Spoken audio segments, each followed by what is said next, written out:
días. Buenos días.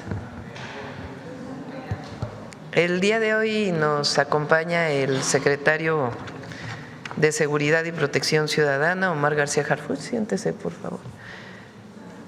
El secretario de Hacienda, Edgar Amador Zamora, la procuradora fiscal, Grisel Galeano García, y para el final de la conferencia, el detector de mentiras, como todos los miércoles, Miguel Elorza. El secretario García Harfuch, el secretario de Seguridad y Protección Ciudadana, nos va a platicar de un trabajo que han venido desarrollando el Gabinete de Seguridad junto con la Secretaría de Hacienda, en particular la UIF,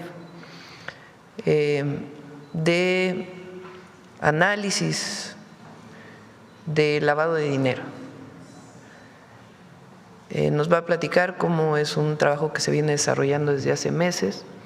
El día de ayer salió un comunicado de la Secretaría de Hacienda de listado de una serie de casinos vinculados con esta práctica. Es un análisis que lleva ya muchos meses y entonces nos va a platicar sobre ello. Después viene un video que explica cómo es el esquema de lavado de dinero a través de estos centros de apuesta, y después la procuradora fiscal nos va a explicar también cuál era el esquema de lavado de dinero de estos casinos. Repito, es parte del trabajo que ha estado desarrollando el Gabinete de Seguridad junto con la Unidad de Inteligencia Financiera. Y está aquí también el secretario de Hacienda para contestar cualquier pregunta. Entonces le doy la palabra al secretario de Seguridad y Protección Ciudadana.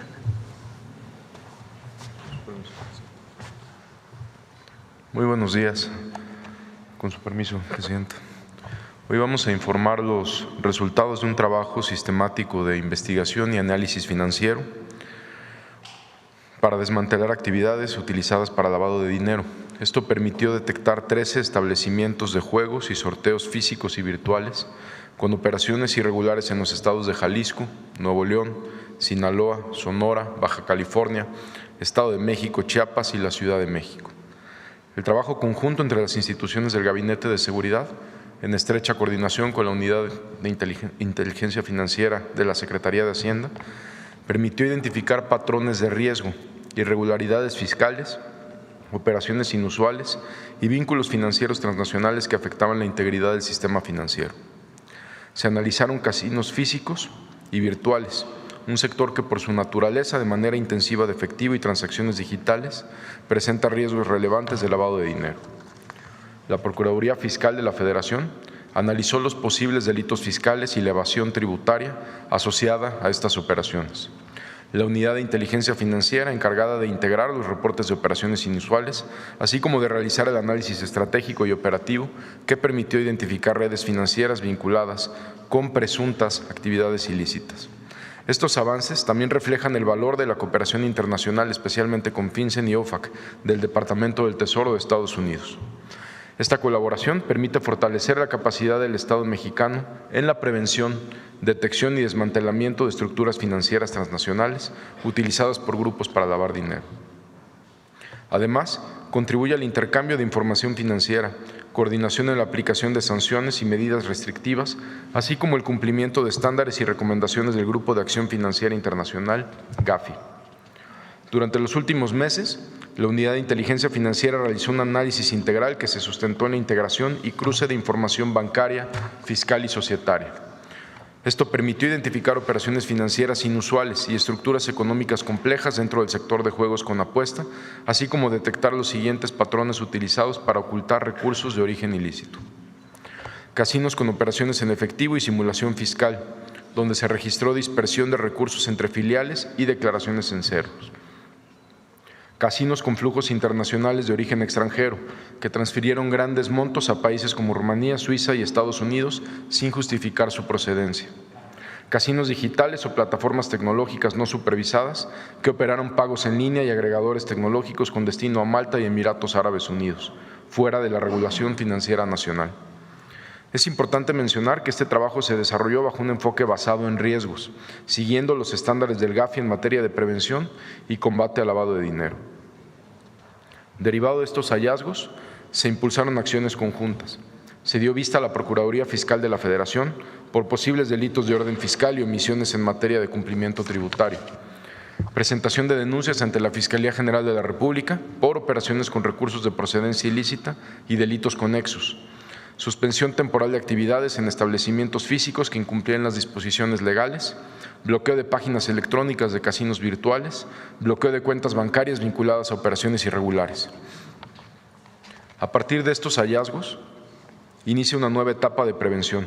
La Unidad de Inteligencia Financiera, junto con las dependencias aquí presentes, desarrollarán mecanismos de detección temprana, modelos predictivos basados en inteligencia artificial y nuevas tipologías sectoriales para identificar conductas inusuales antes de que generen un daño al sistema financiero. Con estas acciones avanzamos de la reacción a la anticipación y de la sanción a la prevención inteligente.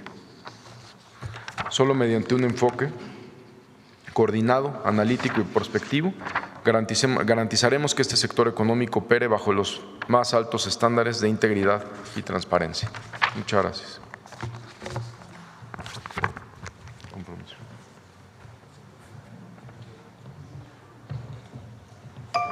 La Estrategia Nacional de Seguridad tiene como objetivo fortalecer la paz y la justicia en todo el país. Para lograrlo, uno de sus pilares es el análisis financiero, que permite detectar y desarticular mecanismos de lavado de dinero utilizados por organizaciones delictivas. En este marco, la Unidad de Inteligencia Financiera, en coordinación con la Secretaría de Hacienda y Crédito Público y la Secretaría de Seguridad y Protección Ciudadana, llevó a cabo una serie de acciones de análisis de operaciones inusuales, investigación e inteligencia que permitieron detectar un esquema complejo de lavado de dinero vinculado a casinos en diversas entidades del país. Estas empresas seguían 3 tipos de patrones: uso de grandes cantidades de efectivo, redes que movían dinero proveniente del extranjero dentro del país y operaciones digitales que incluían transferencias y plataformas de pago para ocultar el origen del dinero. Estas sociedades registraban montos millonarios de efectivo, de hasta 50 millones de pesos en operaciones inusuales, así como transferencias internacionales dirigidas a empresas financieras tecnológicas en distintos países de Europa, utilizando diversas divisas. ¿Cómo operaba esta red financiera irregular? A través de la investigación se detectó un patrón operativo dentro de casas de apuestas y centros de entretenimiento. 1. Ingreso del dinero en efectivo. Los recursos provenientes de actividades ilícitas se introducían al casino mediante compras masivas de fichas o el pago de servicios simulados, como consultorías o donativos, para incorporarlos al sistema financiero.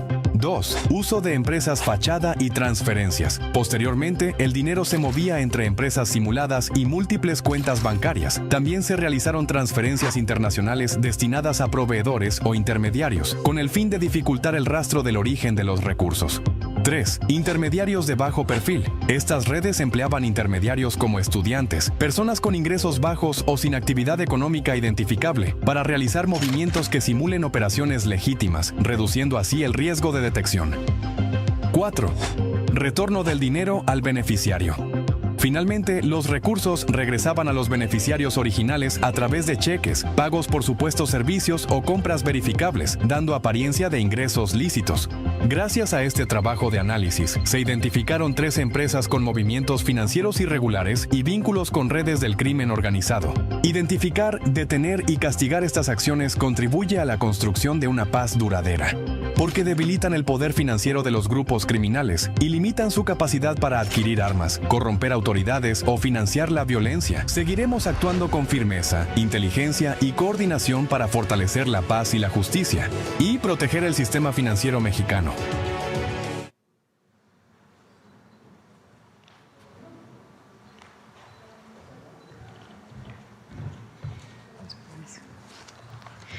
Buenos días a todas y a todos. Con su permiso, Presidenta.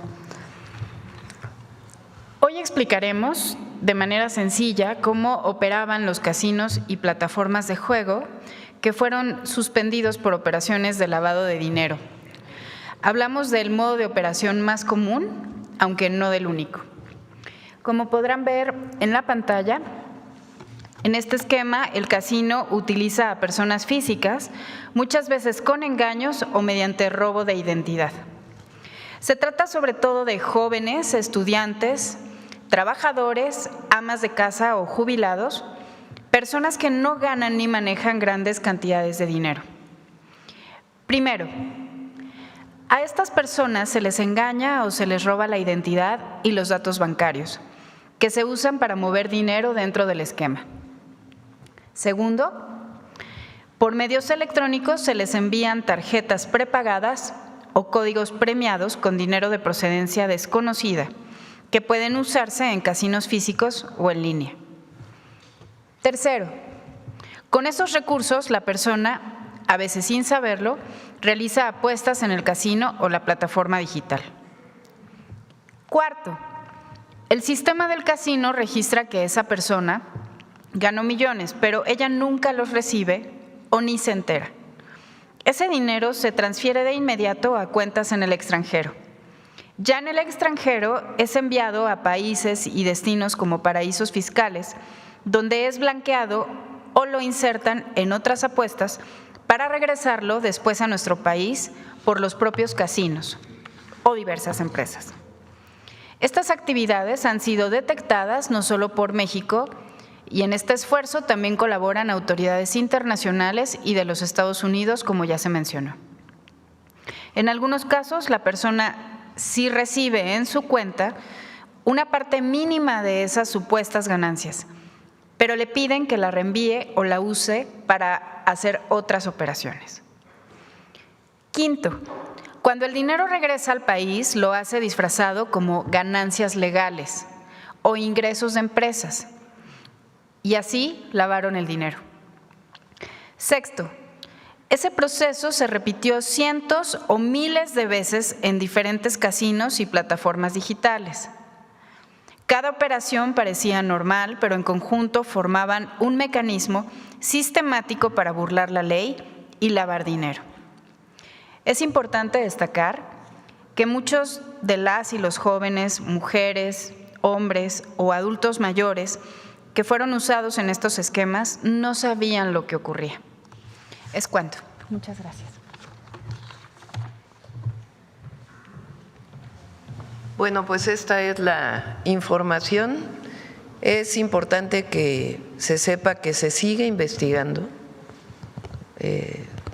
Decidimos desde que entramos al gobierno que parte de la estrategia de seguridad tenía que ver también con lo que dicen muchos expertos, conocedores de estos temas y que además es obvio y evidente, que es dar seguimiento al recurso que está vinculado presuntamente con la delincuencia organizada o con algún esquema de lavado de dinero.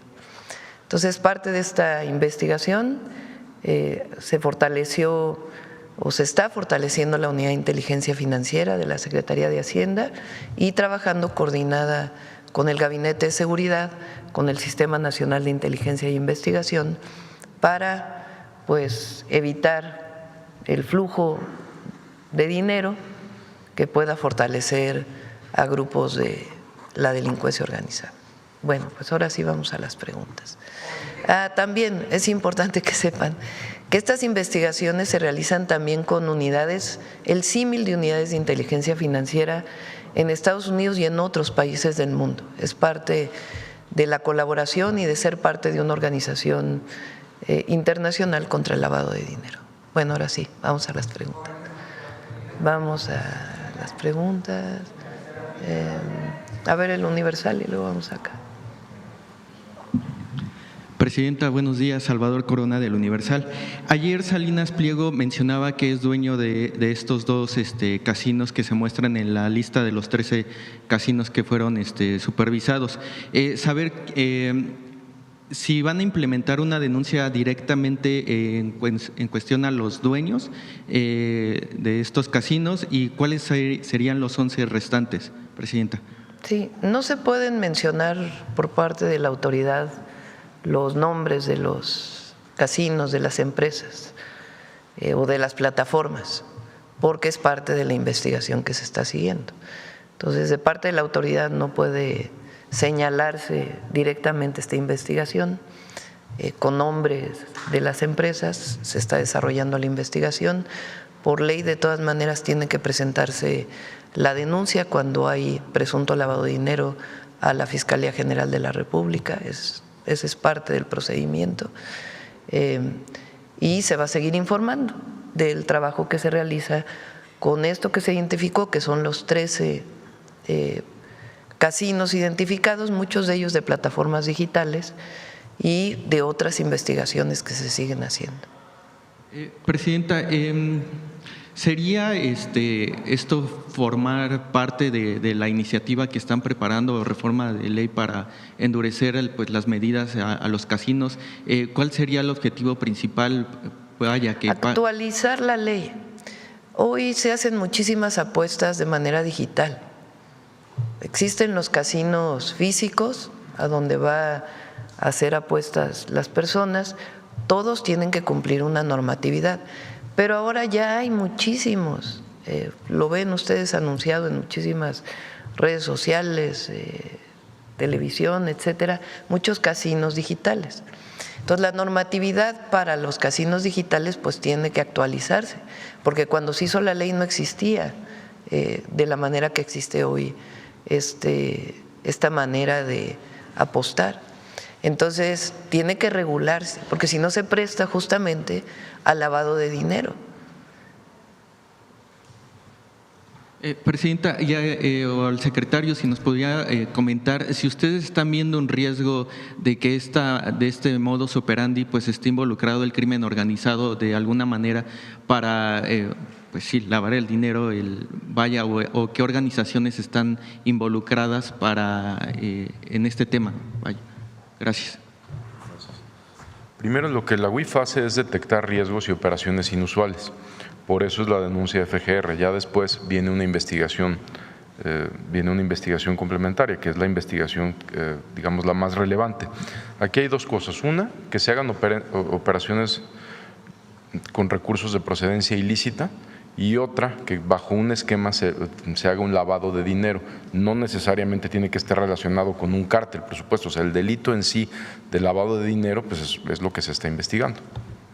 Okay. Secretario, y aprovechando que está en el micrófono, hoy en el Universal publicamos una nota sobre que la Marina y fuerzas de seguridad han implementado un operativo Sable para contrarrestar el crimen organizado llamado Los Cromo, específicamente en el tren, en el corredor interoceánico.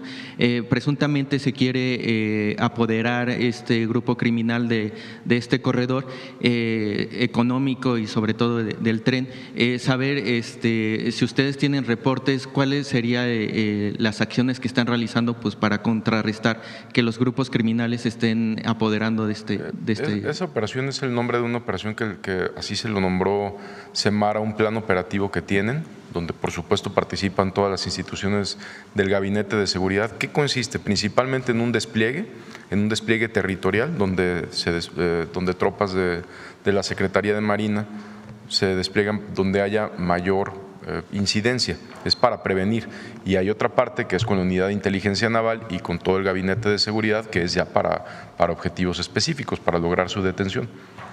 ¿Es también un riesgo en esta zona del corredor interoceánico? No, más que un riesgo es prevención en lugares donde tenemos denuncias, donde ha habido o indicios también de inteligencia para prevenir cualquier tipo de delito. Ok, Presidenta, dos preguntas nada más. El tema de las vallas aquí en el Zócalo capitalino, ¿cuál es el riesgo que ustedes están viendo, dado las manifestaciones que se prevén a finalizar la semana, que podría ser la CENTE, y también pues esta marcha de la generación Z? ¿Ustedes están viendo un riesgo en estas dos manifestaciones o la última principalmente que se prevé para el 15 de noviembre? El jueves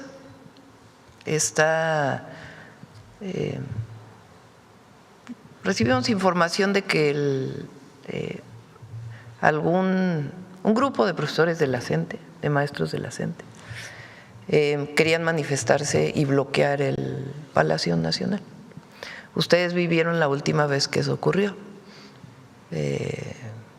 Golpearon reporteros, en fin, hubo pues acciones violentas que a lo mejor no eran de los maestros, sino de algunos provocadores, pero pues lo que buscamos es evitar eso. Segundo, también recientemente vieron estos bloques negros que no necesariamente son de las manifestaciones, sino que se insertan en las manifestaciones y utilizan, utilizan distintos artefactos para quemar. Entonces, nosotros tenemos una responsabilidad de cuidar el Palacio Nacional. Es un monumento histórico, es un símbolo de nuestro país, y para evitar que haya un bloque de este tipo que utiliza la violencia frente a la policía, para proteger incluso a la propia policía, que en la última manifestación resultó con elementos quemados, que cuando hace varios años, cuando hubo una manifestación también supuestamente de mujeres, digo supuestamente porque en realidad era un grupito que utilizaba artefactos con fuego y que prácticamente quemó a 2 policías mujeres, afectando su salud. Afortunadamente no sobrevivieron, pero nosotros no queremos que haya violencia y que sea la policía quien enfrente a una situación de este tipo. Entonces, para ello se ponen las vallas, para prevenir que haya el uso de estos artefactos a un espacio público o a un espacio patrimonial. Entonces, es mejor poner las vallas a que haya un enfrentamiento que ponga en riesgo la vida de alguna persona. Entonces, ese es el objetivo de las vallas. Se ponen desde hace mucho tiempo a partir pues de que aparecen estos grupos que utilizan artefactos peligrosos y fuego. Entonces, ese es el objetivo, proteger pues la vida de las personas. Es mejor que haya una valla cuando se sabe que va a venir o hay una probabilidad muy alta de que vengan estos grupos, sea promovidos por quienes se manifiestan o que lleguen infiltrados a provocar. Entonces, es mejor así y proteger la vida de las personas. Ese es el objetivo. También hay que decir que casualmente, porque ayer lo dijo la secretaria de Gobernación, con la sección 22 y con otras secciones que tiene la Coordinadora Nacional de Trabajadores de la Educación, se tiene diálogo. Han ido varias veces, incluso a Oaxaca, la propia Secretaría de Gobernación, el secretario de Educación. Hay muchos apoyos que se han dado, no solo a los maestros, sino a los niños y a las niñas de Oaxaca, a petición de los profesores de Oaxaca. Entonces, no vemos qué necesidad hay de venir a Palacio Nacional. No tiene que ver con que no hay diálogo, están abiertas las puertas, se va a Oaxaca, incluso a trabajar con ellos. Entonces, no vemos por qué ahora resulta que 2 días antes que se está llamando una manifestación, casualmente se van a manifestar. O sea, parece como que son muy radicales, pero en realidad se juntan con la derecha, porque hay que decir también que la marcha, pues ya no, vamos, no sé si hoy o mañana, vamos a hacer un análisis de cómo es que se ha ido convocando esta manifestación. Primero, nosotros creemos en la libertad de manifestación, en la libertad de reunión, en la libertad de expresión. Y quien se quiera manifestar tiene todo el derecho de hacerlo libremente. El asunto aquí, pues es que hay unos cuantos mayores de edad que no necesariamente son de esta generación, que están convocando a la manifestación y que realmente o utilizaron la convocatoria o la promovieron desde el principio. Entonces, repito, los jóvenes tienen derecho a manifestarse en nuestro país y además siempre hemos creído en los jóvenes de México, pero aquí ya se convirtió pues en una manifestación de la oposición, ¿no? Ya la asumieron ellos. Entonces, también hay que decirlo en términos de la manifestación, también tienen derecho todos a manifestarse, no es… nadie está en contra de las manifestaciones, somos un país libre, hay libertad de expresión, de reunión, de movilización, pero sí es importante que se conozca quiénes están convocando a esta movilización y las vallas, repito, pues son para proteger la vida de las personas. Presidenta, digamos que el riesgo que ustedes están viendo es con la CENTE, no con la manifestación del sábado. Con cualquier provocación que pueda haber relacionada ya sea con este llamado que está haciendo algunos, porque no es la CENTE, algunos profesores de la coordinadora, que ustedes vieron lo que pasó en la última vez. Aquí se mencionó la agresión que vivieron muchos de ustedes y nosotros pues queremos proteger en este caso. Entonces, cualquier infiltración que pueda haber de estos grupos que usan acciones violentas, que queman lugares, pues es mejor no poner a la policía a enfrentar de manera directa, contener de manera directa, porque se pone en riesgo la vida de los que están haciendo esto y la vida de los policías. Entonces hay una responsabilidad en cuidar siempre, no solo la protección del Palacio Nacional y otros monumentos históricos, sino sobre todo la vida de las personas. Presidenta, finalmente, en el tema de la revocación de mandato, usted en su discurso del 1 de octubre, no recuerdo si en el Zócalo o en la Cámara de Diputados, ya mencionaba que en el 2027 pues, sería usted quien se sometería a la revocación de mandato. Presidenta, ¿no pone a desventaja en cuestión de pues a los diversos candidatos que podría haber en las boletas, de la oposición? Por eso es su inconformidad de que usted aparezca en la boleta para poder ser revocada o no. Entonces, ¿no pone en desventaja a esos candidatos que estarían dispuestos a concursar a un cargo? Pues el tema es que usted es la cabeza del Poder Ejecutivo y estaría en otros candidatos de Morena, pues en la boleta, ¿no? ¿Pero por qué desventaja? Pues el tema es que ellos están criticando, la oposición, por eso es la inconformidad de que usted aparezca en la boleta. Pues ellos tendrían que explicar por qué estarían en desventaja, ¿no? Porque nosotros no vemos. La revocación de mandato, lo vuelvo a platicar, es un logro del pueblo de México y fue propuesta por el presidente López Obrador. Ayer lo comenté, cuando gobernó la Ciudad de México se hicieron encuestas o llamadas a través de teléfono, esquemas de revocación de mandato en donde se llamaba por teléfono, no fue voto directo en urnas, y la población tenía el derecho de llamar por teléfono para ver si estaba de acuerdo con el entonces jefe de gobierno o no, si quería que continuara o no. Entonces, la revocación de mandato fue una propuesta de nuestro movimiento. ¿Por qué? Pues porque hay veces que duran 6 años presidentes y la gente ya no tiene el apoyo popular. Entonces, ¿para qué seguir con una situación así si ya no hay apoyo? Entonces, la revocación de mandato es un logro del pueblo de México para garantizar pues la decisión del pueblo frente a sus gobernantes. Eso ya está en la Constitución, ya es parte de la Constitución.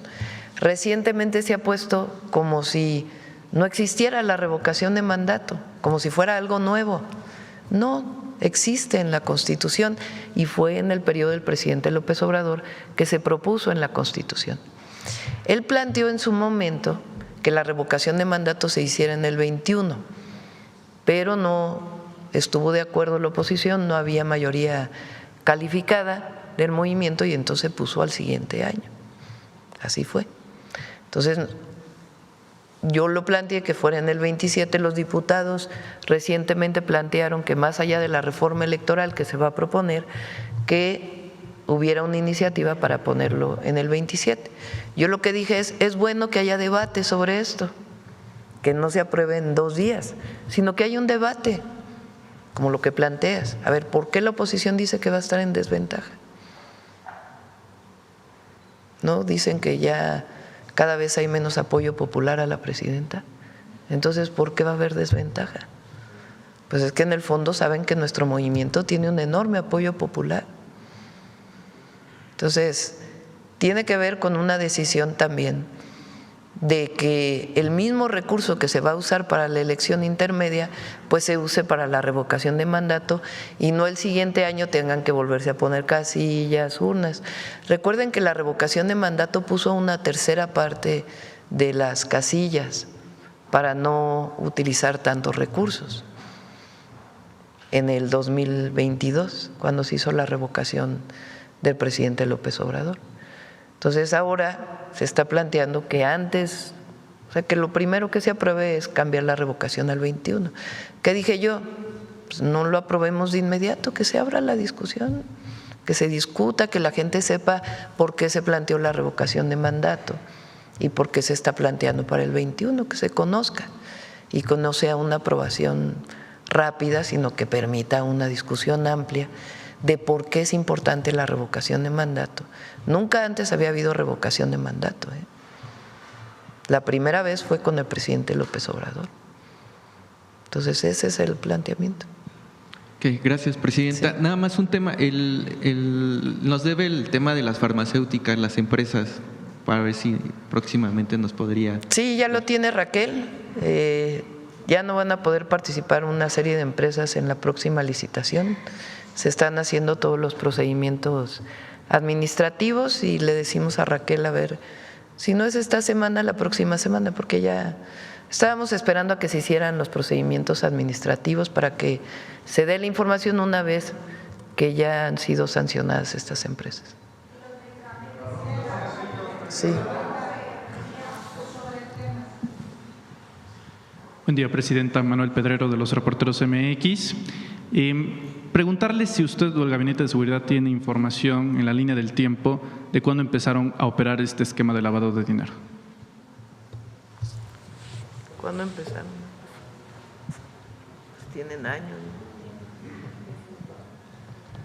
¿no? ¿Desde hace cuánto habría que especificar y lo va a arrojar las investigaciones? Estas investigaciones de nosotros empezaron hace meses, hace algunos meses. ¿Desde cuándo llevaban operando? Nos lo va a dar el propio análisis que más adelante concluyan las investigaciones. Muy bien. Para que los casinos estén operando necesitan licencias, permisos de la Secretaría de Gobernación. Ya nos informó que no pueden dar los nombres para no entorpecer la investigación. Sin embargo, en el pasado muchos secretarios de Gobernación se beneficiaron justamente por estar otorgando licencias y permisos. De hecho, con el presidente López Obrador en algún momento se hizo una conferencia especial para hablar de este tema, en el caso particular de Santiago Krill. Preguntarle si de estos 13 ya tienen conocimiento qué secretarios de Gobernación fueron los que fueron dando los permisos y si tienen algún vínculo con ellos. Al momento todavía no, lo vamos a informar en cuanto lo tengamos a la brevedad del análisis de cada uno y cuándo fueron otorgados los permisos. Y también no necesariamente desde que se otorgó el permiso estaban operando mal, también hay que ver desde cuándo iniciaron, que fue su pregunta inicial, desde cuándo estaban o tenían irregularidades. Muy bien. En otra pregunta… Pero es una buena pregunta. Es una muy buena pregunta. ¿Desde cuándo se otorgaron a estos 13 establecimientos los permisos? Entonces sí lo vamos a informar. ¿Y en qué gobierno se los dio? Sí, ¿y en qué gobierno? Muy bien. Bueno, voy a hacer un poquito de malabar con la pregunta debido a que no pueden dar información. Sin embargo, en el video apareció que se usaron a estudiantes engañados para que estos casinos pudieran operar a través del esquema de lavado de dinero. Una investigación del periodista Máximo Allende se filtró a través del portal Subjetivo una serie de documentos confidenciales de Grupo Salinas del 2023 en las que establecen en estos documentos la adquisición de jóvenes a través del programa Jóvenes Construyendo el Futuro. En una primera instancia, pues es un acto de incongruencia y de hipocresía el estar utilizando la televisora para atacar sistemáticamente a los programas sociales y después hacer uso de ellos. Eso es una primera instancia. De hecho, hay videos institucionales que remarcan el uso del programa, pues nada más de circulación interna, y afuera atacando el propio programa en sí. Sin embargo, pues son estudiantes, al final de cuentas, los que también forman parte de ese esquema. Preguntarle si tiene conocimiento, presidenta, de que en concreto alguno de estos grupos, con ese fin de usar a jóvenes, se haya beneficiado del esquema. ¿Del programa dices? Sí. Son temas separados, no tiene que ver con Jóvenes Construyendo el Futuro. El esquema que da la Procuradora Fiscal es un esquema de cómo operaban estos casinos en particular, o algunos de estos casinos, uno de los esquemas. Entonces, ¿qué es lo que sucede? Una persona que gana o que tiene una beca o que tiene un ingreso de 8,000 pesos mensuales. De pronto en su cuenta aparecen 50 millones de pesos. ¿Cómo aparecen esos 50 millones de pesos? Resulta que los ganó del casino. Entonces, ¿cómo? ¿Y cuánto apostó? O al revés, apuesta de pronto 50 millones de pesos en el casino. Y entonces, ¿de dónde salieron los 50 millones de pesos si gana 8,000 pesos mensuales o 9,000 pesos mensuales? Entonces, muchas veces, y esa es la investigación que se sigue haciendo, se suplanta la identidad, la persona ni siquiera sabe y de pronto le aparece dinero y luego ya no está el dinero en su cuenta. O sencillamente apuesta 500 pesos de una tarjeta que le dieron y le dicen cuando apuesta, ganaste 1,000 pesos, cuando en realidad el casino reporta que ganó 50 millones de pesos. Entonces todo el restante lo manda al extranjero y después lo regresa a través de esquemas de blanqueo. Son algunos de los múltiples esquemas de lavado de dinero que está encontrando la UIF. Y a la hora de encontrar que hay recursos que van al extranjero, pues se da aviso también a las unidades de inteligencia financiera de esos países para hacer la investigación conjunta. Justo, permítame separar esa parte, justo para que no se mezcle. En el pasado reciente, usted informó que aquí ya no se le daba ni un solo centavo a Televisión Azteca a través de publicidad oficial, ya que la tesis era de que cómo se le iba a dar dineros o contratos a través del Estado cuando esa empresa o grupo le debe dinero al Estado mexicano. ¿No aplicaría la misma lógica con el tema de los programas sociales, Presidenta? No tengo conocimiento, hay que preguntarle al secretario del Trabajo si ellos son beneficiarios de Jóvenes Construyendo el Futuro. Todavía. Documentos oficiales muestran que sí desde 2023. Bueno, pues habría que revisarlo. De todas maneras,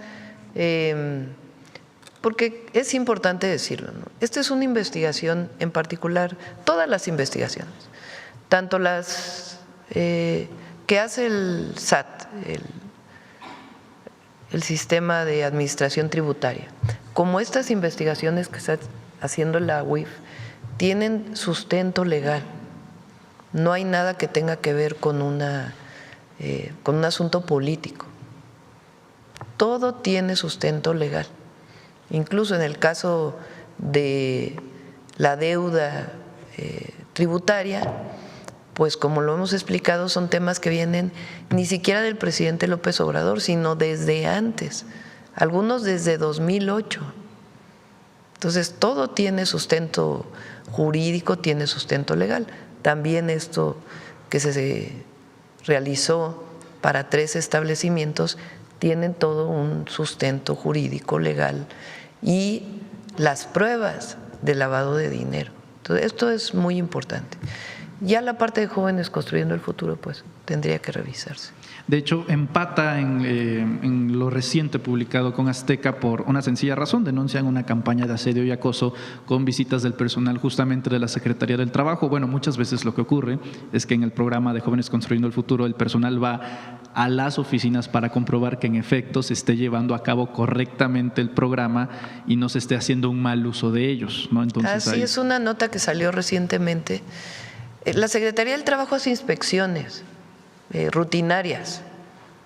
En esas inspecciones rutinarias se hace a cualquier empresa, entre otras razones, siempre para garantizar derechos laborales, seguridad en el trabajo, en fin. Y hay visitas que tienen que ver también con la revisión de la ley del outsourcing, de que no se esté contratando a las personas ilegalmente a través de otras empresas cuando eso ya no es válido por ley.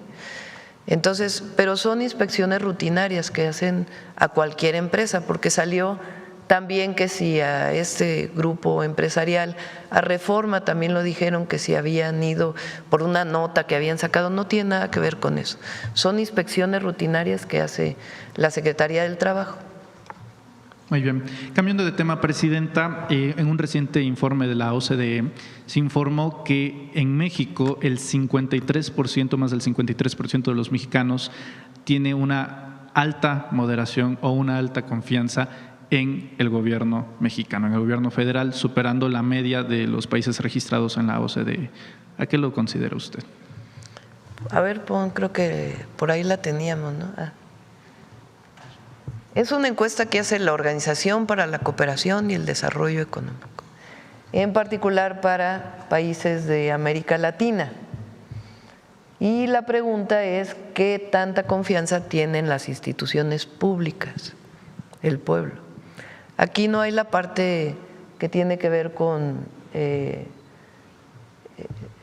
bueno, sí, le pusieron el neutral, ¿verdad? Entonces, el rojo tiene confianza alta o moderadamente alta, el color rojo.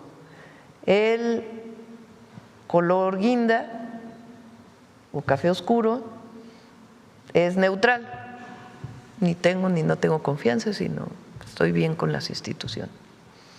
Y el café claro es baja o sin confianza, y el gris es no sabe. Bueno, fíjense nada más, México aparece en el lugar más alto de América Latina. Es una encuesta reciente. Quiere decir que de todos los países de América Latina, al preguntarle a la gente qué tanta confianza tienes en tus instituciones, las y los mexicanos contestaron la más alta confianza con respecto a los otros países. Incluso tomando el neutral es todavía mucho mayor. ¿Qué quiere decir? Que la gente confía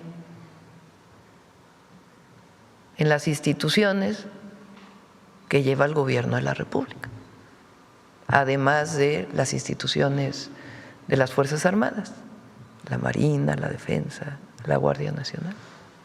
Entonces, ahora sí que para los detractores,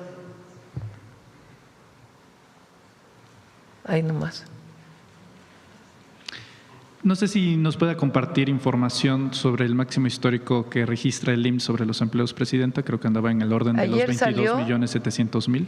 Ayer salió a ver también, no sé si lo tienen. Tenemos ahí siempre preparado.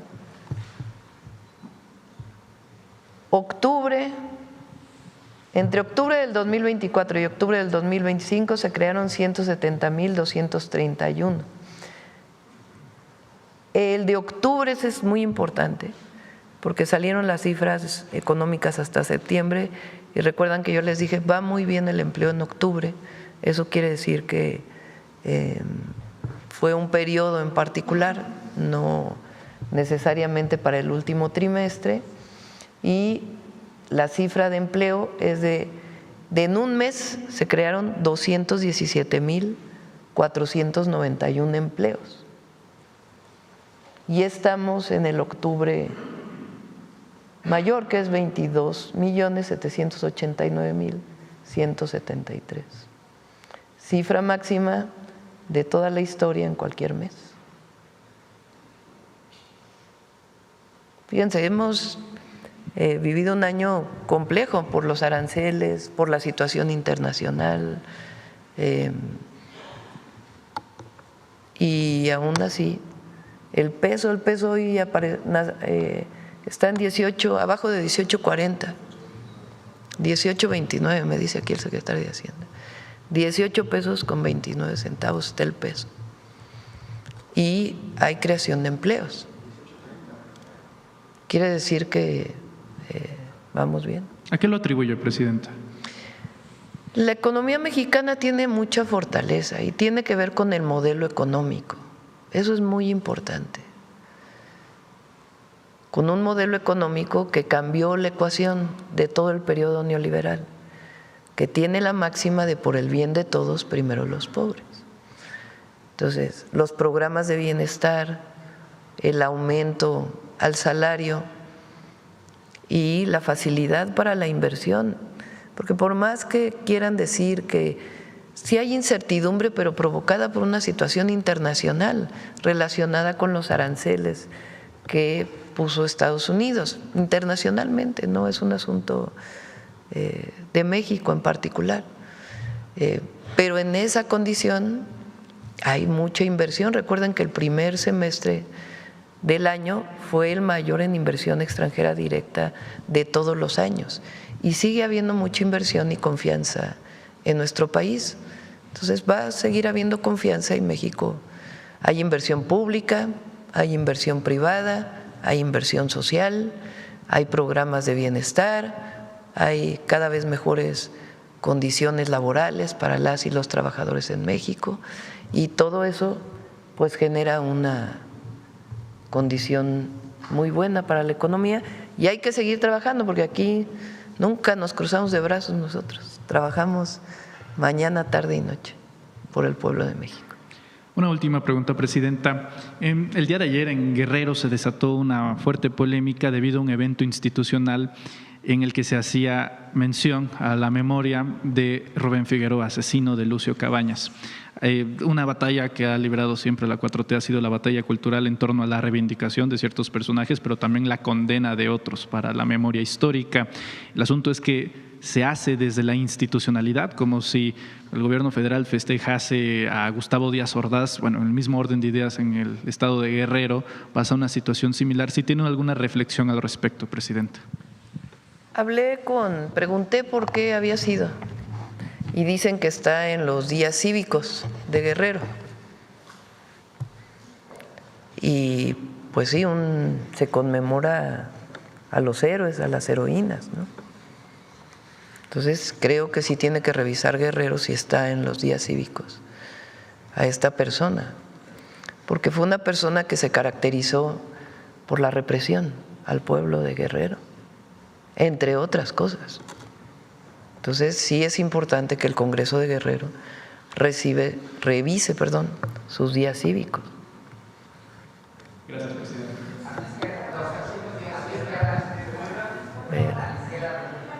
A ver, aquí el compañero. Gracias, Presidenta. Bueno, primero le quisiera preguntar un tema del Mundial, con motivo de la presentación que se hizo el pasado lunes. Tuvimos la oportunidad de entrevistar al presidente de la Comisión de Turismo en el Senado, Eugenio Segura, y nos decía que Cancún, el aeropuerto de Cancún, es el único aeropuerto que tiene acceso a las 16 sedes, vuelos directos de las 16 sedes de los partidos hacia Cancún. Pero no solo eso, es la posibilidad de que quien visite a México con motivo del Mundial en esa región del país, pues se interne dentro de la región maya y dentro de la península. Saber si hay algún plan de cara al Mundial para que quienes lleguen a la IFA o lleguen al aeropuerto de la Ciudad de México, pues no solo vayan a los estadios, sino vayan a visitar Teotihuacán o vayan a comer barbacoa Hidalgo. ¿Hay algún plan, Presidenta? Sí, hay rutas turísticas vinculadas con la llegada de turistas al Mundial. Eso es lo que vamos a presentar, ya sea la próxima o hasta la otra semana. Hay dos temas que queremos presentar. Uno, lo que van a hacer las ciudades sedes, la Ciudad de México, Guadalajara y Monterrey, que es importante que se conozca y que están trabajando los gobernadores y presidentes municipales para ello. Y también todo lo que estamos preparando alrededor del Mundial, que tiene que ver con mundialitos, actividades sociales, rutas turísticas, Conoce México. Son 10 acciones que estamos desarrollando para que niñas y niños pues vivan el Mundial, pero no solo en esa fecha, sino que se quede esta expectativa que se genera con un evento tan importante como el Mundial en México, para que los niños y las niñas sigan jugando fútbol. Entonces tiene que ver con ello y también con el turismo. Como tú dices, va a haber también en las 3 sedes algo especial. Está también los espacios en donde se va a poder ver todos los partidos, que es algo en coordinación con la FIFA. Entonces sí va a ser un momento, porque queremos que no solamente lo vivan quienes van al estadio o quienes tengan la televisión de paga para poder ver los partidos, sino que haya la oportunidad para que pueda todo el que quiera hacerlo ir a ver los partidos del Mundial. Son 5.5 millones de turistas los que se esperan, y en Cancún, bueno, en esa región, en la península, hay un tren, el Tren Maya, ¿no? Que te puede llegar. El Tren Maya es parte de las rutas turísticas, los hoteles del mundo maya son parte de las rutas turísticas. Pero no solo, también están pueblos mágicos, son varias actividades que ya vamos a presentar. Muy bien, perdón, no me presenté Máximo Allende de Subjetivo. Preguntando sobre el tema de revocación de mandato, a usted el pasado 7 de abril de 2022, el INE la censuró. No podía usted hablar de la revocación de mandato a favor o en contra. No solo usted, todos los titulares de los ejecutivos estatales, el Ejecutivo Federal, los partidos políticos. Lo cual resulta absurdo, Presidenta, si la persona a la que se le está imputando una revocación de mandato, pues que no pueda defender su gobierno, pues es ridículo. En América Latina han existido ya procesos revocatorios. Hacer la revocación fuera del periodo de elección intermedio tiene un costo de más de 1.600 millones de pesos, el equivalente a construir… No, más. Puede ser hasta más. Ahora la del Poder Judicial, pues fueron, ¿qué? 7,000 millones al final, ¿no? Casi 8,000 millones de pesos. En aquellos días el INE argumentaba que, derivada de la inercia de la capacitación electoral, el 70% de una elección, el costo es la capacitación electoral. Decían en aquellos días que, aprovechando la inercia del 21, en el 22 pues se reciclaron muchas de las personas que estaban como funcionarios. Lo cierto es que es caro hacer una revocación fuera del periodo. Justamente la iniciativa de Alfonso Ramírez Cuéllar para pasarlo al 27, pues permitiría ahorrarse ese dinero, pero mi pregunta particular es, Presidenta, si usted considera que también debería el titular del Ejecutivo, los partidos políticos, toda la sociedad mexicana, pues debatir si se revoca o no el mandato de la persona, en este caso, pues su mandato, Presidenta. Ya está en la Constitución, eso ya, digamos, ya no está a discusión si se hace o no revocación de mandato. Lo que se planteó es que se haga en el 27 en vez de en el 28. ¿Por qué? Pues por lo que tú dices, que se aproveche toda la organización de la elección para también… Sería elección al Poder Judicial, elecciones de presidentes municipales, diputados, gobernadores en algunos de los estados y la revocación de mandato. Entonces se aprovecha y se hace todo en el 2027.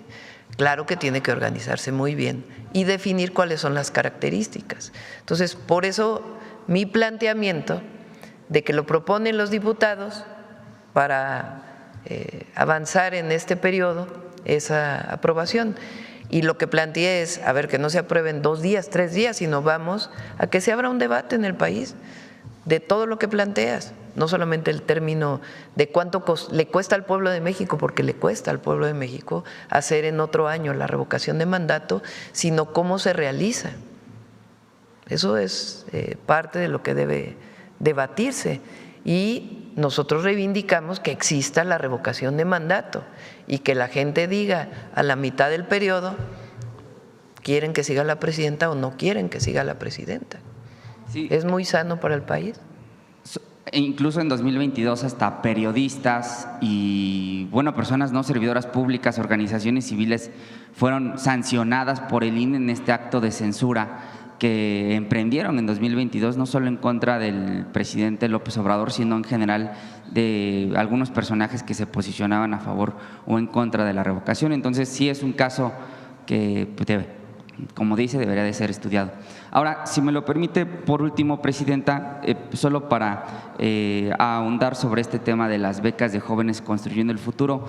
En Subjetivo publicamos efectivamente esta semana un documento de Grupo Salinas que da cuenta de que se benefició con más de 4,280 becas del programa Jóvenes Construyendo el Futuro. No solo Televisión Azteca, sino Banco Azteca y las otras entidades, las otras empresas que integran este consorcio. Son el equivalente a 153 millones de pesos pagados por el Estado mexicano entre el salario mínimo y el seguro social que se le da a los jóvenes. Y todo bien, ¿no? Las empresas, de hecho, es la idea que puedan ofertar. Dice este documento, Grupo Salinas ofertó más de 12,000 espacios para becarios desde 2019 y hasta 2023. Insisto, todo bien, la idea es que pues los jóvenes se vinculen a una empresa y luego puedan quedarse a trabajar ahí o adquieran experiencia.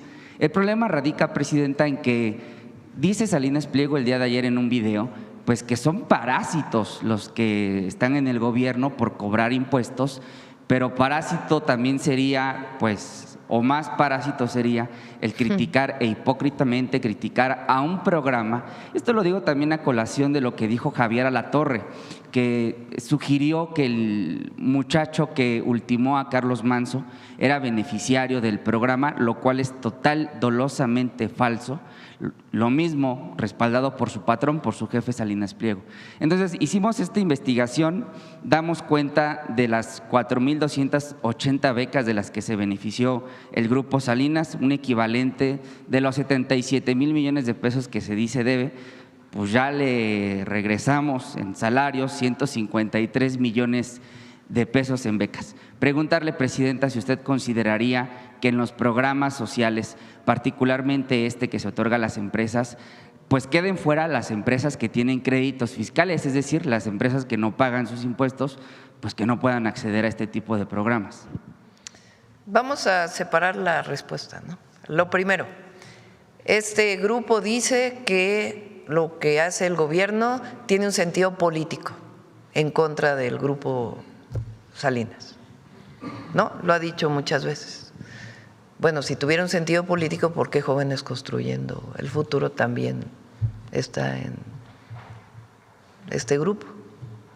Es decir, no hay ningún planteamiento de que este programa para beneficio de los jóvenes, porque no es para beneficio de las empresas, es para beneficio de los jóvenes, esté ahí.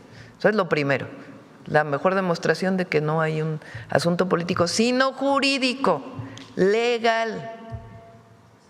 Repito, porque se habla de Estado de Derecho cuando se quiere y cuando no, no. Estado de Derecho quiere decir cumplir con todas las obligaciones, no hacer trampa para pagar impuestos.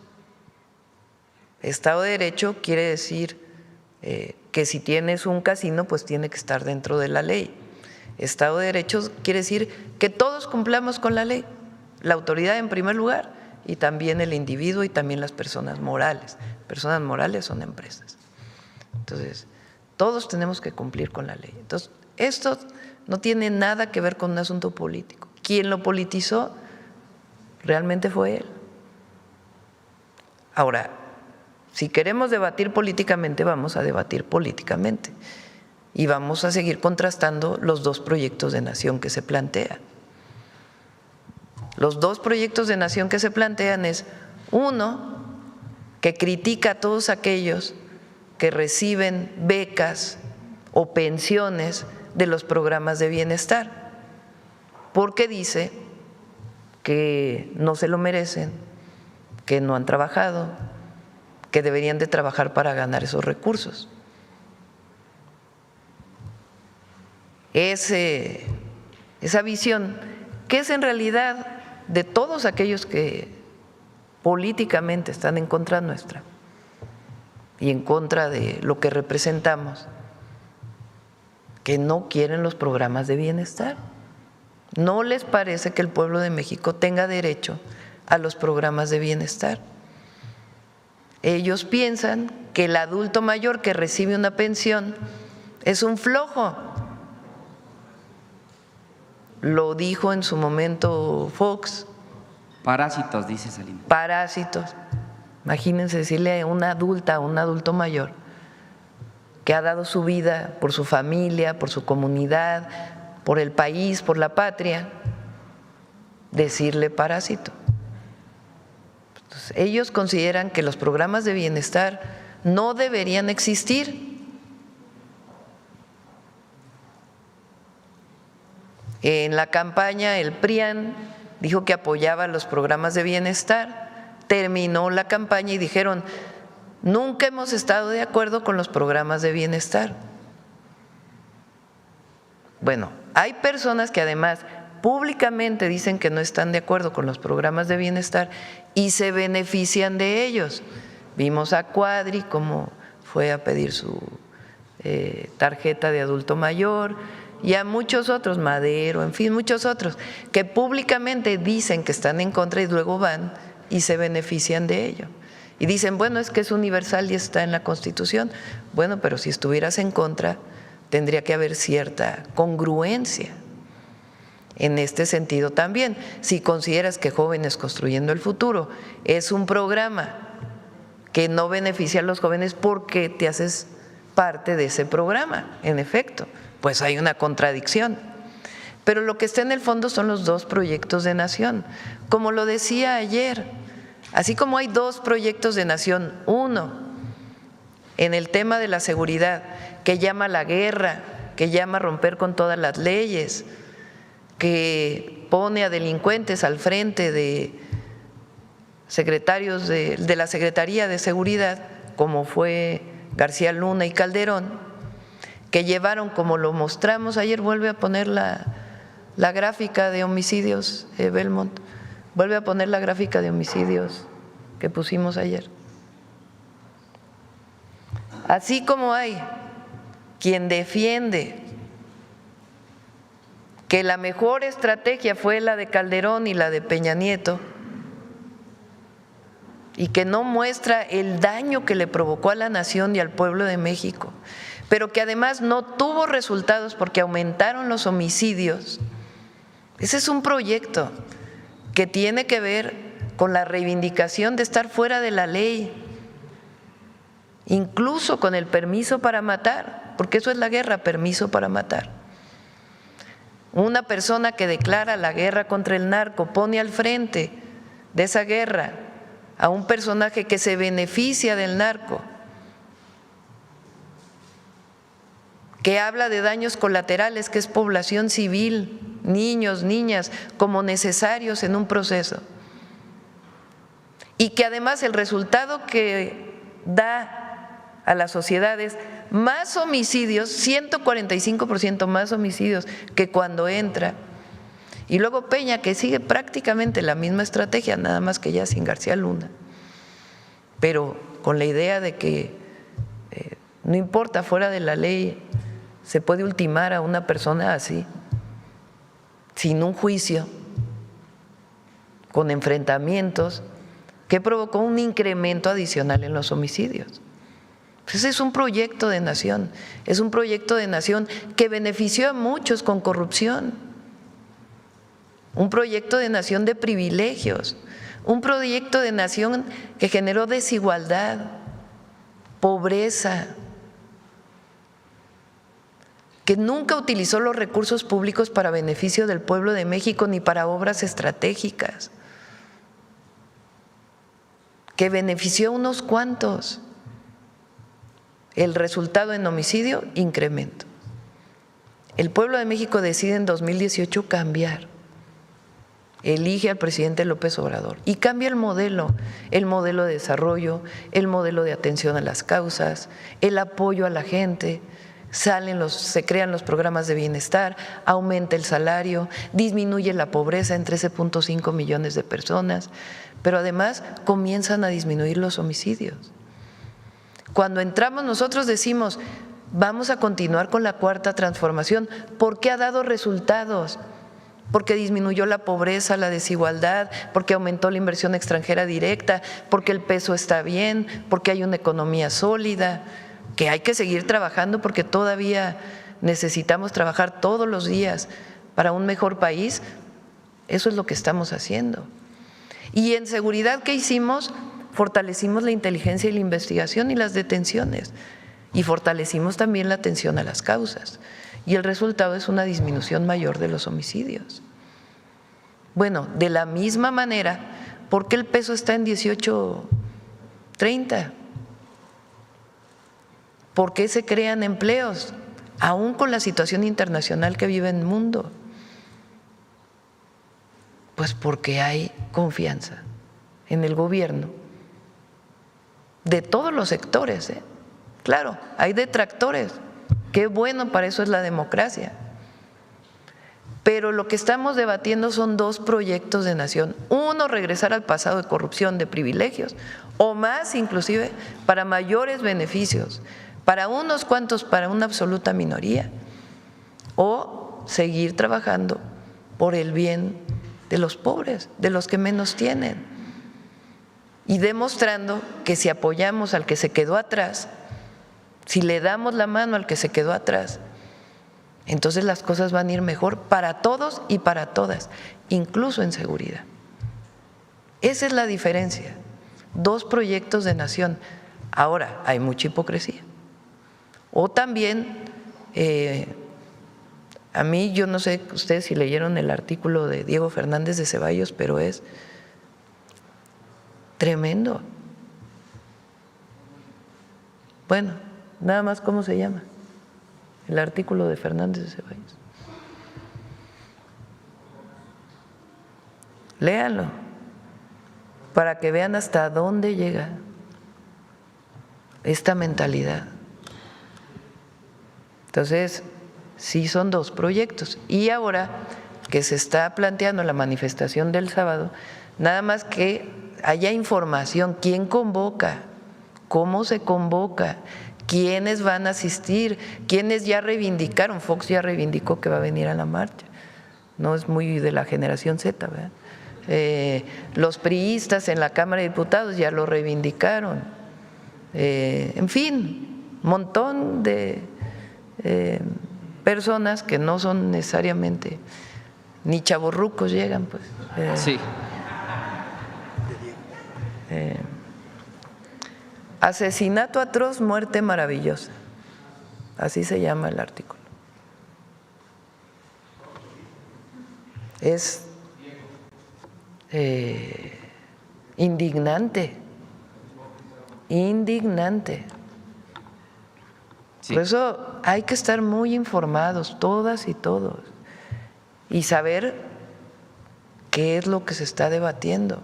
Y por supuesto nosotros siempre escuchar a todos los sectores, a los jóvenes, siempre. Por eso vamos a ser más preparatorias, vamos a ser más universidades y siempre vamos a apoyar a los jóvenes.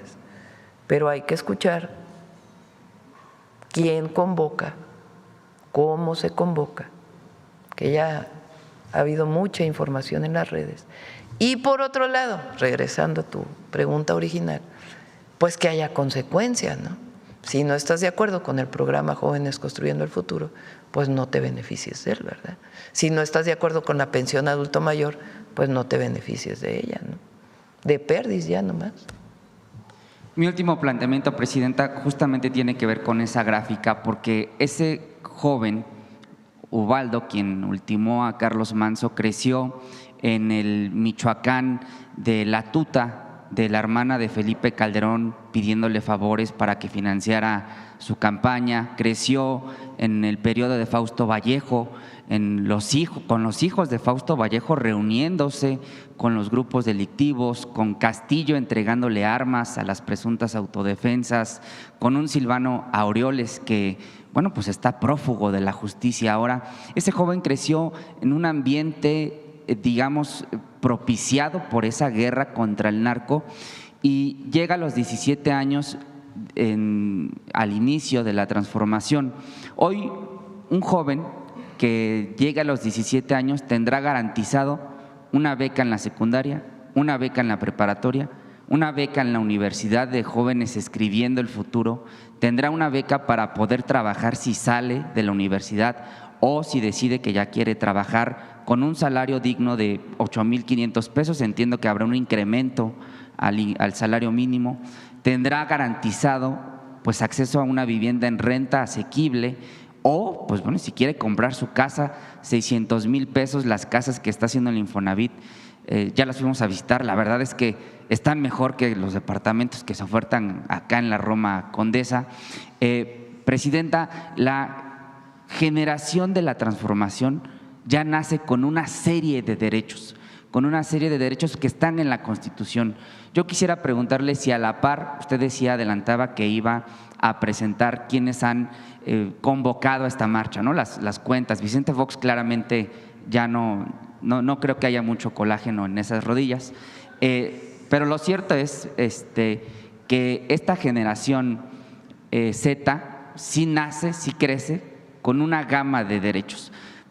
Preguntarle, Presidenta, si usted reforzaría pues esto que están haciendo de tequios, murales. A los jóvenes les gusta congregarse, les gusta compartir, les gusta ser parte de un grupo, de alguna agrupación.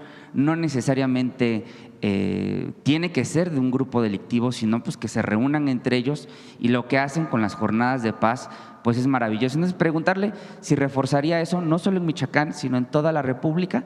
Y por otro lado, preguntarle también si a la par de la información que pueda dar de la generación, de la presunta generación Z, pudiera usted compartirnos, hacer un informe del Gabinete de Jóvenes, pues de qué derechos, qué becas, qué accesos, qué beneficios, ahora, pues no sé si beneficios, derechos es la palabra, se tienen para los jóvenes que están desde la secundaria, y en algunas entidades como Ciudad de México, desde la cuna se llama el programa, desde que naces tienes el respaldo del Estado mexicano. Y más, porque nosotros, esta canción que se hizo viral, que hizo una joven ahí en Jalisco y que se hizo muy viral, el de hay que construir más preparatorias que queden cerca de la casa y que cuando salgan de la secundaria se vayan directo a la preparatoria, que es un discurso que yo hago en un mitin. Es que eso es lo que queremos, que no falten escuelas para los jóvenes y que en efecto cuando salgan de la secundaria no tengan que moverse tantos kilómetros, tantas horas para poder ir a la preparatoria. Entonces, además de lo que ya existe, de la beca Benito Juárez, de los apoyos que se dan de más universidades, de las universidades Benito Juárez, de Jóvenes Construyendo el Futuro, queremos construir más escuelas y que en la escuela también haya deporte, que haya cultura y que estén cerca de donde viven los jóvenes. No queremos que los jóvenes, yo pregunto en los mítines, ¿qué es mejor? ¿Que los jóvenes estén en la calle o en la escuela? Pues todos obviamente contestan, en la escuela. Durante todo el periodo neoliberal se dejaron de construir escuelas. Entonces, ahora hay que construir esas escuelas y que los jóvenes se sientan a gusto de ir a la escuela, que no se sientan con la dificultad del aprendizaje, sino todo lo contrario, que las y los maestros abracen a los jóvenes, que en vez de aprender de manera esquemática, de memoria, sea un proceso de aprendizaje distinto, en donde el joven de 16 años o el adolescente de 16 años se sienta reconocido, sea parte de un grupo, que se sienta parte de una comunidad, que de por sí esa edad tiene sus complicaciones naturales de la edad. Pasas de ser niño a ser adulto, es ese periodo complejo para todo el ser humano. Bueno, que en ese periodo el Estado esté cerca de los jóvenes. Entonces, ya existen muchos derechos que antes no existían. Yo he platicado cómo cuando entré a la preparatoria había movimientos enormes de rechazados, así se les decía, rechazados. Que a un joven se le diga rechazado. Después le dijeron nini, pero rechazado. Soy un joven rechazado. ¿Rechazado de qué? Si todo lo contrario, la sociedad tiene que abrirte los brazos y particularmente el Estado. Entonces, además de todo lo que existe, tenemos que darle más a los jóvenes para evitar que un joven se acerque a un grupo delictivo, que se acerque a las drogas. Viene ahora, sigue la campaña del fentanilo, viene ahora la campaña contra las metanfetaminas, que es una droga que se usa más en México que el fentanilo. Entonces, todo eso y parte de las jornadas de paz que se hacen desde el Instituto de la Juventud, desde las escuelas, vamos a continuar con ello, desde pequeños hasta que puedan tener un empleo con un salario digno. Gracias, Presidenta. Bueno, vamos. A ver, ¿quién? A ver, vamos con la compañera y atrás luego la otra compañera. Luego Carlos, si quiere. Muchas gracias, Presidenta. Jimena Mejía, de Grupo Imagen. Consultarle, ayer el secretario de Educación informó en el Senado que el gobierno federal prepara una reforma al sistema de superación magisterial para que sean los propios maestros quienes definan el nuevo esquema de plazas, promociones, ascensos y reconocimientos. Mario Delgado adelantó que va a desaparecer la unidad del sistema para la carrera de las y los maestros.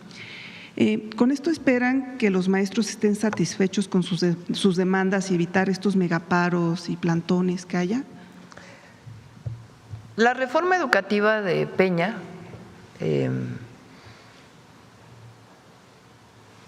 planteaba que modificó por completo la carrera magisterial y era completamente punitiva. Y nunca se consultó a los maestros realmente, vino de fuera. Cuando llega el presidente López Obrador, echa la mayor parte de la reforma educativa para atrás y sobre todo la parte que tiene que ver con la basificación de los maestros. Y entonces hace casi 1 millón de bases, basifica casi 1 millón de maestras y de maestros. Aún así, las maestras y los maestros, más allá de su representación sindical, dicen que hay todavía temas en lo que se llama la UCICAM, que es el esquema de la carrera magisterial, con la que no están de acuerdo, como por ejemplo la movilidad de una escuela a otra y otros temas que han planteado. Ahora que fue el 15 de mayo, modificamos el esquema de movilidad dentro de la UCICAM, pero yo me comprometí a que ese esquema de la UCICAM iba a desaparecer. ¿Qué lo va a sustituir? Lo van a decidir las maestras y los maestros. ¿Cómo? Con una consulta desde las escuelas. A todas las maestras y maestros los vamos a consultar. No se va a decidir nada desde el gobierno y tampoco solamente con las organizaciones sindicales, sino desde abajo. ¿Qué opinan las maestras y los maestros? ¿Cómo debe ser la carrera magisterial? Pues si alguien debe opinar, pues son las maestras y los maestros, no una visión desde fuera de cómo deben ser las cosas. Entonces, este proceso lo vamos a llevar a cabo a partir de enero del próximo año en una consulta abajo, con todas y todos los maestros, y que ahí nos digan pues cuáles son las necesidades y qué es lo que opinan de cómo debe darse este proceso. Entonces, ese es lo que vamos a llevar, y Mario habló pues de algunas ideas que se han planteado. Esperaría que esto pues frene un poco la forma tan radical que actúan los maestros en estos plantones, o que pueda abonar a que no haya el megaparo. Pues, a ver, el paro que hubo recientemente fue de un porcentaje de maestros, no es de las y los maestros, es de un porcentaje de maestros, en particular en algunos estados. Depende de ellos. Nosotros siempre vamos a estar abiertos al diálogo y a cumplir con lo que estemos también en condiciones de cumplir, ¿verdad? Porque podrían prometer muchas cosas que no hay las condiciones para cumplirlas. Y siempre vamos a buscar las mejores condiciones laborales y académicas basadas en lo que ellos y ellas nos digan. Entonces, es una visión completamente distinta. Hay que recordar también que con la reforma… ¿Por qué no pones ahí a Claudia X González otra vez? ¿Cómo fue aquella ocasión y la represión que hubo contra los maestros? Porque se impuso una reforma educativa en contra de la opinión de la gran mayoría de los maestros. Y nosotros no, nosotros actuamos distinto. Nosotros consultamos y trabajamos con las y los maestros. Y se cumple en la medida en que sea posible. Eso es delincuencia organizada, queridos amigos. Están organizados para delinquir. No trafican quizá droga, trafican con el dinero nuestro y con el futuro de los niños. Y eso, en mi opinión, es tan grave como traficar drogas. Son unos pinches delincuentes y hay que intervenir. 2 días después, y no es autoritarismo, es Estado de Derecho. 2 días después vino la represión en Nochistlán. Digo, para recordar la historia, ¿no? Y cómo no somos lo mismo. no somos lo mismo. Ok, Presidenta, consultarle. Se aprobó recientemente el presupuesto de egresos de la Federación y con ello los diputados aprobaron un incremento en sus propias percepciones anuales.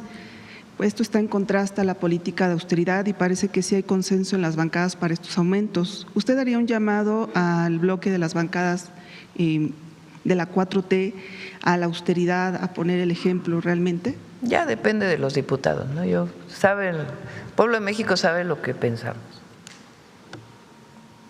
El gobierno, los legisladores deben estar en la justa medianía.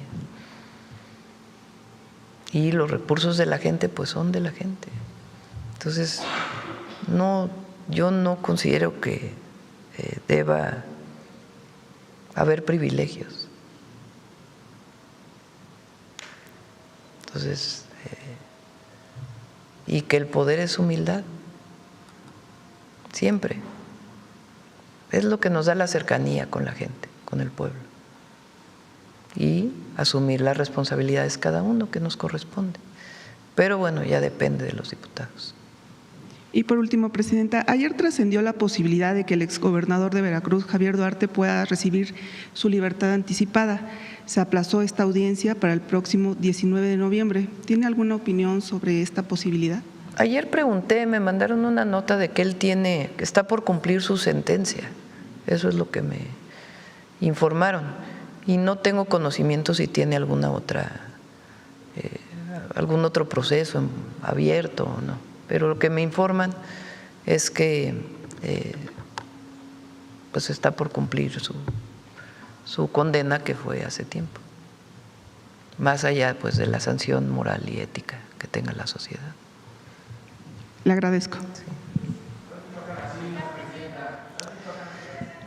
A ver, quede con la compañera. Gracias, Presidenta. Celsin Juárez, de noticiasdefrente.com. Presidenta, conocer su opinión sobre lo que publicó el diario londinense The Economist ayer sobre que México se ha vuelto un lugar menos peligroso bajo su mandato. Destaca detenciones e incautaciones de armas, aunque también afirma que queda muchísimo por hacer en un país profundamente lastimado por el crimen organizado. Menciona además que su gobierno está probando una actitud diferente contra el crimen y la violencia. Yo creo que se refieren a los programas sociales, el atender las causas. Pero también se pregunta si su gobierno podrá reconstruir las instituciones de seguridad que han estado por mucho tiempo coludidas con el crimen y romper el control que mantienen grupos criminales en algunos estados en este sexenio. Presidenta, ¿qué opina sobre este artículo y qué responde a lo que pregunta? La Guardia Nacional es una institución que se está consolidando, pues distinto a lo que era la Policía Federal.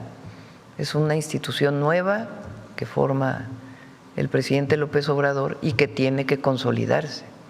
Es una gran institución, tiene mucho reconocimiento del pueblo de México y tiene que irse mejorando siempre, pero es una institución de seguridad pública, la Guardia Nacional.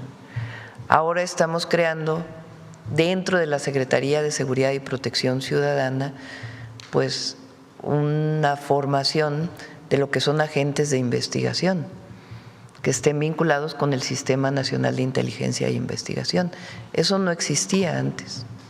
Y la idea es que además ha dado resultados, que la inteligencia y la investigación se fortalezca vinculado con un esquema jurídico que además permita operar a las policías estatales, a la Guardia Nacional y en su momento, si es necesario también, como lo es en algunos estados de la República, a las Fuerzas Armadas, dentro de un marco institucional.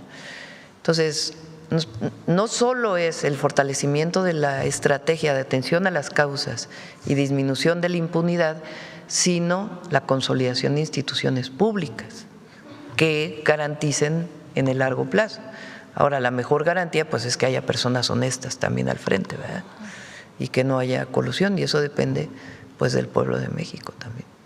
Por eso decimos que son proyectos distintos. Gracias, Presidenta. También preguntarle si además de blindar el Estado, de cuidar a la población, de sellarlo, como ayer lo mencionaba el general secretario, las Fuerzas Armadas tienen como objetivo a algunas detenciones de ciertos líderes del crimen organizado. La pregunta porque ayer se publicaron algunas notas donde se afirmaba que van con el objetivo de ciertas capturas. No sé si usted me puede responder o el secretario. Omar, en el plan Michoacán. Sobre si vamos por objetivos claros. Sí. Sí, por supuesto, sí hay líderes, algunos que cuentan con órdenes de aprehensión, otros que están en proceso de obtenerse estas órdenes de aprehensión.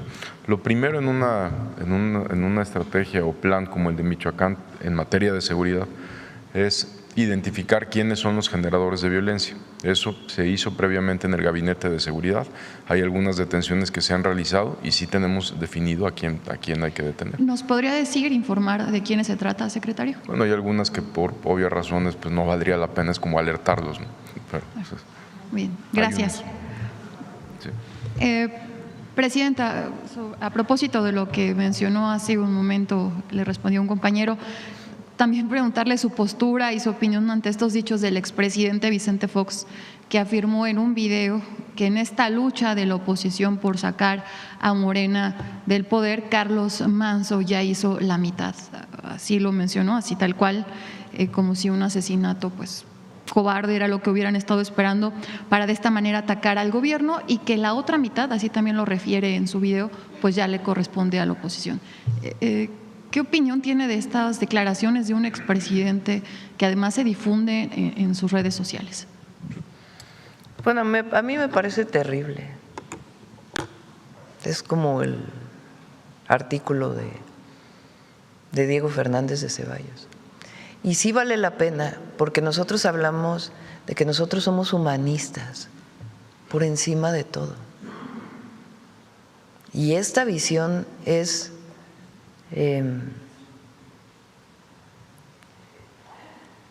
¿cómo es posible? Ni siquiera me vienen las palabras. ¿Cómo es posible que hablen de un homicidio de esa manera? Por eso en algún momento lo dije, a ellos no les importa ni las familias que sufren, ni les importa Michoacán, ni les importa Uruapan, ni les importa el país, ni les importa México, y menos el pueblo. A ellos les importa regresar por sus fueros, regresar al poder para su beneficio. Eso es lo que está en el fondo. ¿Cómo se beneficiaron durante el sexenio de Fox? La familia de su esposa. Ya hay que recordar todo eso, todas las corruptelas que hubo en ese sexenio. ¿Cómo es posible? No les importa nada más que ellos mismos. Y a unos cuantos que en su momento se vieron beneficiados por el poder público, que también de eso vamos a hablar en su momento, ¿verdad? Porque hay que recordar también cómo se hicieron las fortunas de muchos, porque eso de que nacieron pobres, pues no mucho, ¿verdad? No, crecieron al amparo del poder público, que fue lo que siempre planteamos. Nosotros estamos a favor de que la iniciativa privada invierta. Estamos a favor de que tengan un papel importante en nuestra sociedad. Pero que el gobierno sirva a unos cuantos, eso no, eso ya no. Nosotros fuimos elegidos para servir al pueblo, para beneficio del pueblo. Y claro, gobernamos para todos y para todas, pero por el bien de todos, primero los pobres. Esa es la gran diferencia. Entonces, si leen esos artículos y escuchan de fondo o analizan esas declaraciones, díganme ustedes en esas declaraciones, ¿qué hay de fondo? ¿Amor a México? No. Amor al pueblo, menos. Amor a las víctimas, tampoco. Lo que hay es un deseo enorme de regresar a beneficiarse del poder. Eso es lo que hay de fondo, por eso digo, y no se nos olvide, son dos proyectos de nación. Uno, regresar a la corrupción y los privilegios, y otro, seguir avanzando para beneficio del pueblo y de todos, porque la máxima es por el bien de todas y de todos. Gracias, presidenta. También han concluido ya los Juegos Panamericanos en Chile y los deportistas han conseguido una participación histórica al conseguir 100 medallas. Además, la selección mexicana femenil consiguió el tercer lugar en el Mundial Sub-17. ¿De qué manera los logros de estos deportistas, presidenta, que bueno, pues dejan a México en alto, pueden emocionar, motivar a los jugadores de la selección mexicana? Bueno, van a jugar el Mundial el próximo año. ¿Debe ser inspiración también para ellos ahora en el Mundial que se viene? Pues para todas y todos los mexicanos. Yo creo que cuando vemos a una atleta triunfar en mexicano triunfar en una justa como estas, en una olimpiada, un torneo, pues da mucho orgullo, porque representan a México, más allá de representar a su persona, que además con muchos sacrificios, porque llegar a esos niveles de competencia requiere mucho sacrificio personal de la familia y mucho esfuerzo, mucha disciplina, pues son un ejemplo para todas y todos los mexicanos, pero además es un orgullo que generan en todas y todos los mexicanos muy grande. Entonces hay que reconocerles y siempre a todos los que están y a los que no ganan medallas también, porque claro que da orgullo que suene el himno nacional con una medalla de oro, pero quien llegó en cuarto, en quinto lugar, en sexto, en séptimo, es el mismo esfuerzo y todos ponen en alto el nombre de México. Entonces nuestras felicitaciones y sí, pues también la mejor de las suertes a la selección y también siempre pensar en el país, siempre. Presidenta, ya por último, también, bueno, pues aquí se lo compartió una compañera la semana pasada. Hay una petición por parte de alumnos y docentes de la Universidad Pedagógica Nacional y es que desde hace más de un sexenio carecen de una renovación en su rectoría. La actual titular está ausente pues, de la vida académica, se han quejado mucho los alumnos y docentes por eso. No han respondido a su pliego petitorio. Buscan los alumnos y docentes manifestarse aquí a las afueras de Palacio Nacional. No sé si sea posible que puedan hablar con el secretario de Educación, Mario Delgado. Sí, le pedí, de hecho creo que el secretario ha hablado ya con algunos de ellos, pero le pedí a Mario que lo atendiera y sí me dijo que ya lo estaba revisando, atendiendo y sí que hable con las personas que pues se están inconformando. Muchas gracias, presidenta. Yo creo que ya cerramos temprano hoy, mucha información. Gracias a todas, a todos. Detector de mentiras, perdón. Con su permiso, presidenta, buenos días a todos y todas.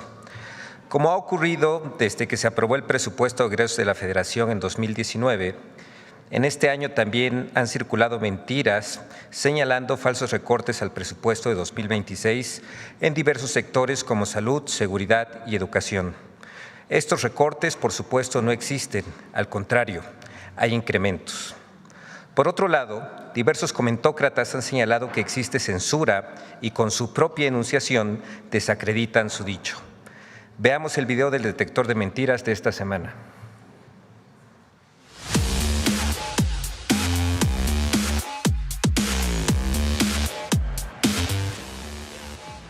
Falsos recortes presupuestales para 2026 en los rubros de educación, salud y seguridad. La ficticia censura a medios de comunicación son algunas de las noticias falsas que el detector de mentiras localizó esta semana. 1. Mentiras sobre el presupuesto de egresos 2026. Entre el 3 y el 10 de noviembre, en 10 medios de comunicación se publicaron hasta 104 notas y columnas de opinión sobre el presupuesto de egresos 2026, de las cuales 17, es decir, el 16%, contenían afirmaciones falsas que fueron reproducidas en redes sociales y medios electrónicos. A. Recorte a salud. Aprueban el presupuesto de egresos, el cual va a recortar fondos a seguridad, salud y al campo, y luego como si nada, Menos dinero a los institutos nacionales de salud y hospitales de especialidad. Morena les recortó, les pasó tijera, 10,000 millones de pesos en comparación con 2024. ¡Mentira!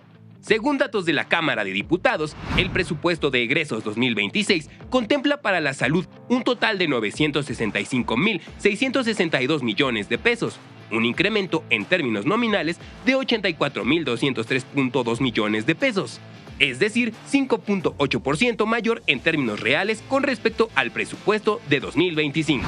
Para 2026, los institutos nacionales de salud, los hospitales y la Comisión Coordinadora de Institutos Nacionales de Salud de la Secretaría de Salud tendrán un aumento de 12.94% con respecto al presupuesto que recibieron en 2025. B. Recorte a seguridad. A seguridad, que es la Secretaría de Seguridad, ¿sí? Le quitan 18.6%. Ahí tenemos seguridad. En comparativo con el de este año se le reduce el 18%. ¡Mentira! El presupuesto de egresos 2026 contempla para los asuntos de orden público y de seguridad interior un incremento de 11.120 millones de pesos, lo que equivale a 17.6% más en términos reales para 2026. C. Recorte a educación. ¡Mentira! El presupuesto de educación para 2026 proyecta un total de 1.1 billones de pesos, un aumento real de 3.4% respecto a 2025, lo que representa el 4% del Producto Interno Bruto. Este presupuesto incluye incrementos en becas y programas sociales. 2. El Gobierno de México censura a medios de comunicación con una inspección de la Secretaría del Trabajo. Llegó personal de la Secretaría del Trabajo y Previsión Social, se presentaron en nuestras instalaciones y es una estrategia más para censurar la libertad de expresión. Entre el 3 y el 10 de noviembre se pudo encontrar 4 columnas de opinión y notas informativas sobre las inspecciones de la Secretaría del Trabajo a un par de medios de comunicación. Los 4 contenidos noticiosos aseguraban falsamente que se trataba de un ejercicio de censura y no de una inspección. ¡Mentira! Las inspecciones de la Secretaría del Trabajo y Previsión Social obedecen a un programa anual y no están motivadas por el contenido de ningún medio de comunicación. Sus revisiones se basan únicamente en 3 criterios: denuncias recibidas, estrategias preventivas y lo establecido en la Ley Federal del Trabajo. Además, la perspectiva de género aplicada en estas inspecciones no es una decisión discrecional, sino un requisito del protocolo oficial de la Secretaría del Trabajo. 3.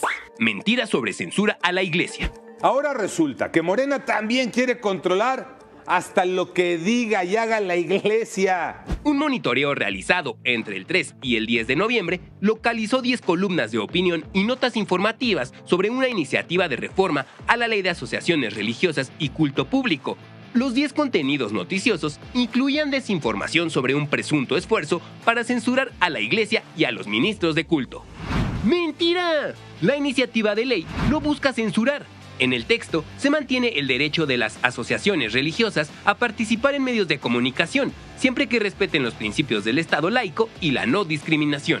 La iniciativa pretende regular los medios de comunicación en redes sociales y plataformas digitales operados por ministros de culto para que estos medios se sujeten a los lineamientos emitidos por la Agencia de Transformación Digital y la Secretaría de Gobernación, con el fin de garantizar derechos digitales, la neutralidad de la red y prevenir discursos de odio.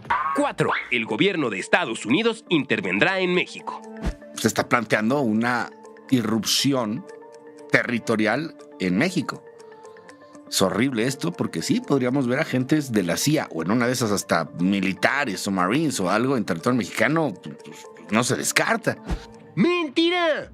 En la mañanera del pueblo del 4 de noviembre, la presidenta Claudia Sheinbaum señaló que no va a ocurrir una intervención en México por parte de fuerzas estadounidenses. Destacó que existe un entendimiento en seguridad desde el 3 de septiembre con el gobierno de Estados Unidos. acordado con el secretario de Estado de dicho país, Marco Rubio, el cual contiene 4 principios: respeto irrestricto a la soberanía e integridad territorial, responsabilidad compartida, confianza mutua y colaboración coordinada sin subordinación.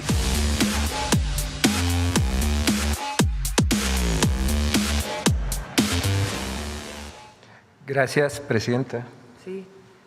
Solamente sobre el tema de la ley de ministros de culto, que no viene completa. No es una propuesta del gobierno, es una propuesta de algunos diputados, pero no es una propuesta nuestra. Sí es importante que se aclare. Sí. No ni siquiera la hemos revisado aquí en el gobierno, entonces no.